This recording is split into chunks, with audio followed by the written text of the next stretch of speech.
Sin el buen hacer de José, que llegó a ser administrador de las riquezas de Egipto, su propia familia habría perecido de hambre.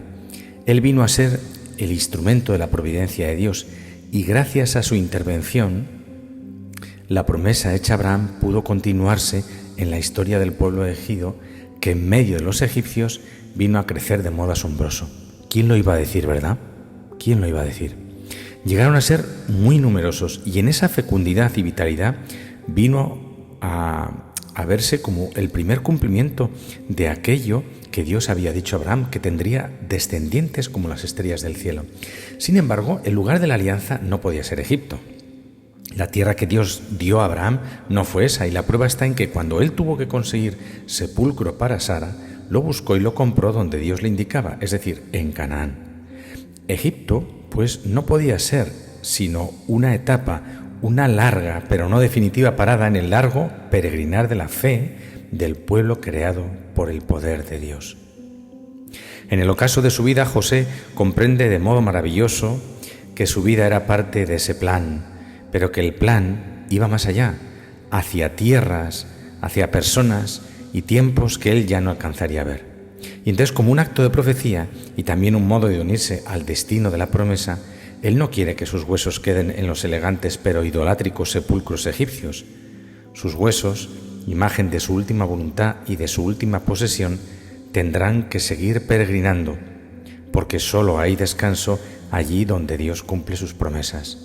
Y José quería cumplir las promesas de Dios, quería someterse al cumplimiento de las promesas de Dios. Por otra parte, en el Evangelio escuchamos: el discípulo no es más que su maestro, y Jesús no lo dice en el sentido de la sabiduría, sino lo dice en el sentido del destino que le pueda esperar al discípulo. Si a Jesús le han perseguido, que uno pretenda ser fiel a Dios sin que él tenga problemas, bueno, Jesús tuvo problemas, pero yo no tengo por qué tenerlos. Yo voy a ser fiel a Dios, pero sin tener incomprensiones y sin ser mal visto por nadie, sin problemas. Es cuestión de saber compaginar la fidelidad con la diplomacia. Así razonan muchos. Bueno, pues eso es un engaño, es un absurdo. Sí, el discípulo no es más, pues, que su maestro. Se puede decir que va en la fidelidad implícitamente también la persecución, y uno tiene que asumirlo. Y por 4 veces repite: no tengáis miedo, en distintas formas. Repite por 4 veces la misma exhortación: no tengáis miedo a los que solo pueden matar el cuerpo. Tened más bien miedo a aquel que es dueño de toda nuestra vida. Tened el santo temor de Dios. No tengáis temor de los hombres, porque en el fondo el que tiene temor a los hombres está eclipsando el santo temor de Dios. Y el que tiene el santo temor de Dios, pues es libre frente a otros miedos y otros temores. En el fondo, ¿qué es el santo temor de Dios? Pues es tener miedo a la seducción del mal, tener miedo a la mundanización. En el fondo, el santo temor de Dios no es otra cosa que el temor a nosotros mismos si nos separamos de Dios.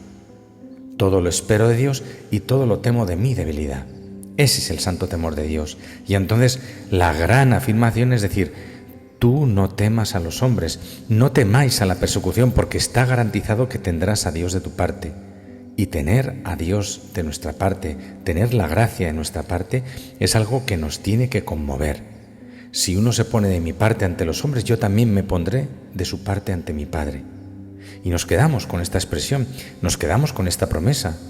Y al Señor, como mendigos, le decimos: Señor, yo creo en ti, pero ya ves, soy débil, tengo miedos a las incomprensiones.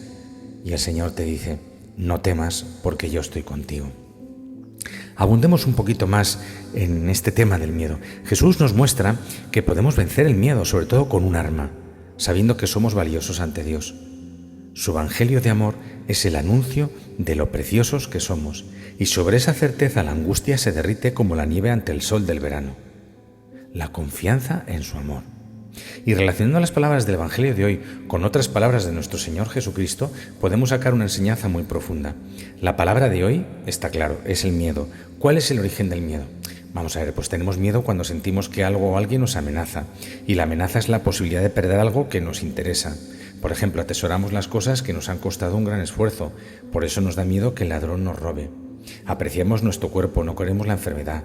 El miedo está relacionado con el tesoro, pero el tesoro está relacionado con el corazón, porque lo que es un tesoro para una persona no lo es para otra. Pongamos un ejemplo. El arqueólogo que encuentra un fósil puede darle un gran valor a ese descubrimiento porque ha podido hallar la clave para toda una época. Le da un gran valor a ese descubrimiento. Para otra persona, eso puede ser solo una curiosidad que acabe, como tantas otras, en alguna estantería de su casa. Es decir, para esa persona no es un gran tesoro. Cada persona, según sus intereses, tiene sus grandes tesoros. Y son esos tesoros los que nos pueden hacer sufrir o pasar miedo. Si al arqueólogo se le pierde ese fósil clave para toda una época de su investigación, va a sufrir muchísimo, qué duda cabe. Si al otro se le pierde, lo lamentará algo, sí, pero no será tan grave. Por tanto, los anhelos de nuestros corazones son muy importantes porque ahí descubrimos dónde están nuestros verdaderos tesoros. El miedo se relaciona con el tesoro y el tesoro con el corazón. Y Cristo nuestro Señor nos dice que no tengamos miedo, pero no nos lo dice para que nos convirtamos en Superman o Superwoman. Lo que propone Jesucristo nada tiene que ver con eso. No es que seamos como de bronce y así nada nos afecte o que todo nos resbale.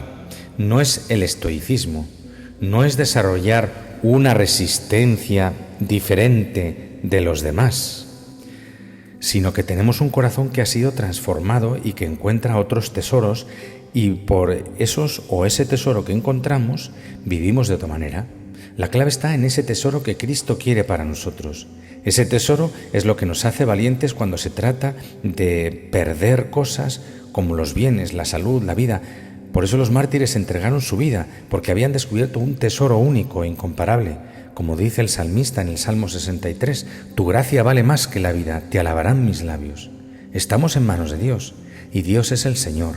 Nada cae al suelo sin que el Padre lo disponga. Nadie nos ama más que el Padre. Nadie nos ama mejor que el Padre. Por tanto, depositemos nuestra confianza en el Padre, en el Hijo y en el Espíritu Santo, ahora y siempre, por los siglos. Seamos de Dios. Amén.